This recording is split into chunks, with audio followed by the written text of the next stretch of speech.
Hello guys, कैसे हैं आप सब। और जासमिन राव यानी कि मैं आप सबका स्वागत करती हूँ एक नए व्लॉग में। और जैसे कि व्लॉग के टाइटल ने आज सजेस्ट किया ही है कि आज एक गुड न्यूज़ है आप लोगों के लिए और एक बैड न्यूज़ है। और दोनों ही गुड न्यूज़ और बैड न्यूज़ दोनों ही मेरी फैमिली में से, एक्सटेंडेड फैमिली में से है। तो पहले गुड न्यूज़ को शेयर करती हूँ आप सबके साथ। तो गाइज़, गुड न्यूज़ ये है कि ये मेरे सिस्टर हैं और जीजा जी हैं, इनको आज बेबी बॉय हुआ है। और चूँकि बेबी यूएस में हुआ है तो वो एक अमेरिकन सिटीज़न हो जाएगा अब से। तो very very congratulations to the family. एक माइलस्टोन है ये भी, बेबी बॉय होना। And yes, Muskan and Laxman जीजा ji, all the very best for the upcoming phase of life. ये बिल्कुल ही चेंज फेज़ है। अब थोड़ा सा आते हैं सैड न्यूज़ की तरफ। हाँ, आज एक एक्सटेंडेड फैमिली में एक न्यू मेंबर आया है। वहीं एक्सटेंडेड फैमिली का एक मेंबर चला भी गया है, जो कि मेरी सबसे बड़े वाली बुआ जी जो रेवाड़ी से हैं। संडे के ब्लॉग में आपने जिनको देखा था, उनकी सास आज के दिन ही हमें छोड़ के चली गई हैं। तो उनके लिए rest in peace, Om Shanti. और यकीनन मैंने सोचा हुआ था कि मैं रेवाड़ी जल्दी ही जाऊंगी और इनके साथ व्लॉग बनाऊंगी, लेकिन बस कई बार हम सोचते रह जाते हैं और वो चीज़ नहीं कर पाते हैं। बट अब देखिए, थोड़ा सा वो बीमार भी थी तो इसलिए मन को थोड़ी ये तसल्ली है कि ज़्यादा दिन उन्हें परेशान नहीं होना पड़ा। इन दादी की कुछ बातें बहुत ही इंटरेस्टिंग हुआ करती थी, जो मैं सच में चाहती थी कि मैं इनके साथ एक बार शूट करूँ अपना व्लॉग। भाई जब ये बिल्कुल ठीक होती या मैं उनके पास जाती। बट अब उनके साथ उनकी बातें चली गई हैं और कुछ चीज़ें सच में ही वो बहुत अमेजिंग स्टोरीज़ होती थी उनके पास। और यकीनन अगर मैं व्लॉग बनाती तो वो बहुत अमेजिंग होता, बट कई बार हम सोचते हैं वो चीज़ नहीं कर पाते हैं। तो sad news and good news मैंने आपके साथ शेयर कर ही दी है।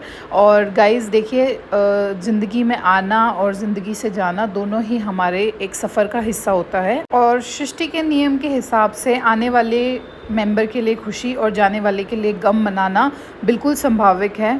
तो जहां हमने बहादुरगढ़ वाली फैमिली को और मुस्कान के इन लॉ वाली फैमिली को बधाइयाँ दी हैं, उसी तरफ रेवाड़ी वाली फैमिली को थोड़ा स्ट्रेंथ देना चाहते हैं। और इसी चीज़ से एक रेलेवेंट तो नहीं कहूँगी, बट एक ज़िंदगी की रियलिटी चेक वाली स्टोरी मैं आप लोगों को बहुत दिन से चाहती थी सुनाना। हो सकता है बहुत से लोगों ने ये स्टोरी सुनी भी हो, बट जिन्होंने नहीं सुनी उनके लिए ये बहुत इंटरेस्टिंग स्टोरी होगी। ज़्यादा नहीं, कुछ 5 मिनट की स्टोरी है।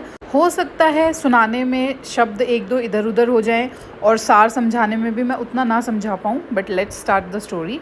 कहानी कुछ इस तरीके से है कि एक बार भगवान ने कुत्ते को कहा कि मैं तुम्हें 20 साल की ज़िंदगी दे रहा हूँ, जिसमें तुम्हें दिन रात भौंकना है। तो कुत्तों ने कहा कि नहीं भगवान जी, 20 साल बहुत ज़्यादा है, आप 20 साल नहीं, हमारी ज़िंदगी 10 साल घटा के सिर्फ हमें 10 साल की ज़िंदगी दीजिए। तो भगवान जी मान गए कि चलो भाई ठीक है, कोई नहीं, आपकी 20 साल की ज़िंदगी में से मैं 10 साल की ज़िंदगी कम कर देता हूँ।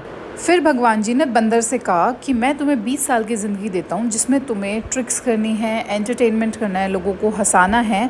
तो इसको सुन के बंदर ने भी कहा कि आप ना हमारी ज़िंदगी 20 साल से 10 साल कर दीजिए। जिस तरीके से आपने कुत्तों की ज़िंदगी 10 साल घटा दी है, तो हमारी भी ज़िंदगी आप 10 साल घटा दीजिए। तो भगवान जी ने इस बात को सुना और वो इस बात के लिए भी मान गए। फिर भगवान जी ने गौ माता से कहा कि मैं तुम्हें 60 साल की ज़िंदगी देता हूँ, जिसमें तुम्हें दिन रात काम करना है, खेती बाड़ी करनी है और किसानों को सपोर्ट करना है, फाइनेंशियली सपोर्ट करना है। तो गाय ने कहा कि भगवान जी 60 साल की ज़िंदगी तो बहुत ज़्यादा है, आप उसमें से 20 साल कम कर दीजिए और हमारी ज़िंदगी को 40 साल कर दीजिए। भगवान जी ने इस बात को भी मान लिया।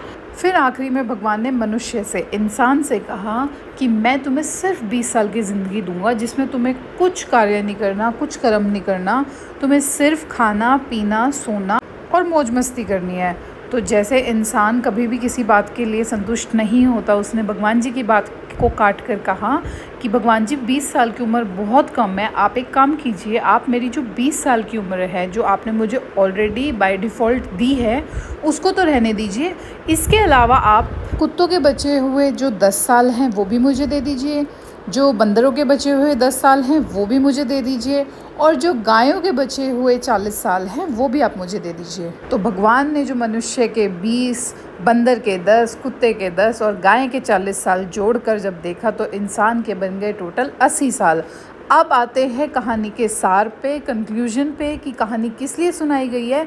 तो सार कहता है कि जो हम ज़िंदगी के शुरू के 20 साल होते हैं वो हम मौज मस्ती में काटते, जिसमें हमें ना कोई टेंशन होती, ना कोई परवाह होती, सिर्फ स्कूल, कॉलेज, खाना पीना, बचपन, ये सब होता है, जो कि इंसान के 20 साल थे जो भगवान ने बाय डिफ़ॉल्ट उनको दिए थे। अब आते हैं अगले 40 साल पे, जो गाय की तरह इंसान काम करता है, दिन रात काम करता है और अपने परिवार के लिए खाना कमाता है, पैसा कमाता है, घर कमाता है, लोग कमाता है, रिश्तेदार कमाता है। तो 40 साल गाय के वो इस तरीके से अपने जवानी में काट देता है। फिर आते हैं अगले 10 साल, जो कि बंदर की तरह इंसान कुछ ना कुछ खिलाड़ करके, खेल करके, ट्रिक्स करके अपने बच्चों को खिलाता है, खुश रखता है, उनका पालन पोषण करता है।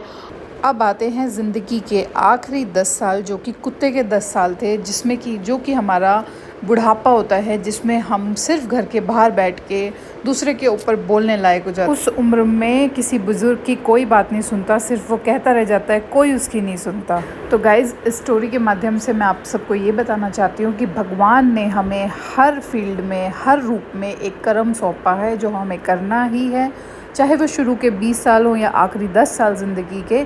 ज़िंदगी में आना और जाना सब लिखा है, सब तय है। इसीलिए अच्छे कर्म करो, अच्छी ज़िंदगी जियो। Radhe Radhe, good bye.